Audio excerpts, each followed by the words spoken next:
मिस्र के गवर्नर अब्दुल अजीज ने इरादा किया कि मेरे बेटे को अच्छी तालीम दी जाए और उसकी अच्छी तरबियत की जाए। तो एक बाप ने सोचा कि मेरा बेटा जो है ना उसमें निखार आ जाए। और हदीस मुबारका में भी आता है कि बाप की जानिब से जो अखलाक सिखलाए जाते हैं ये सबसे बड़ी दौलत है औलाद के लिए।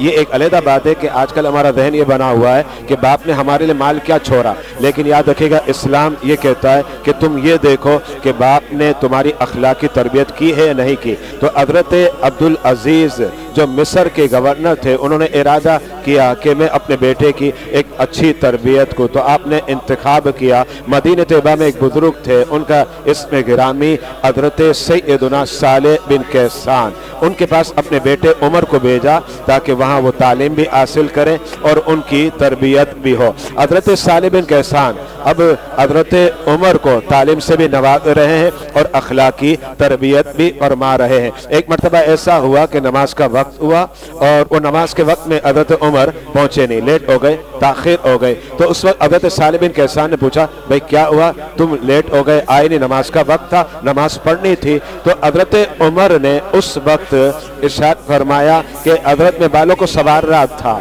अब जारी बात है एक उम्दा खानदान से आया तो अंदाज तो शाहाना होगा, तो कहा कि मैं जो है अपने बालों को संवार रहा था, इस बिना पर मुझे ताखिर हो गई। तो हज़रत सालेह बिन कैसान ने हज़रत उमर को कहा कि जनाब इस वजह से जो आप लेट करें मुनासिब नहीं है, दुरुस्त नहीं। आप गुस्से में आए, जलाल में आ गए और उसके बाद जो है ना आपने इस बात की इत्तला दी इनके वालिद माजिद अब्दुल अजीज को कि आपका बेटा बालों को संवारने में लगा हुआ है और नमाज के लिए वक्त पर नहीं आ रहा।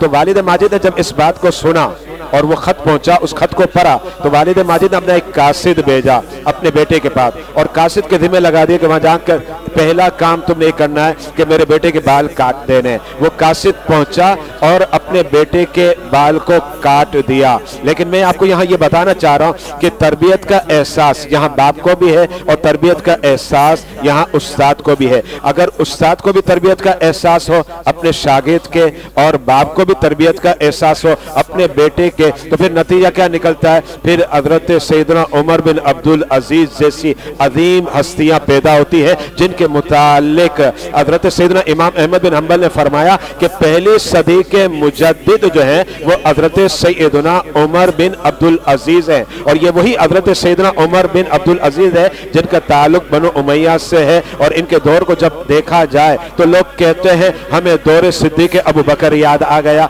हमें दौर उमर फारूक याद आ गया, हमें दौर उस्मान गनी याद आ गया, हमें दौर हज़रत अली शेर खुदा याद आ गया। यहाँ तक के लोगों ने कहा कि ये फारूक के सानी है और ये तरबियत ही का नतीजा और खुदा का फजलो करम है।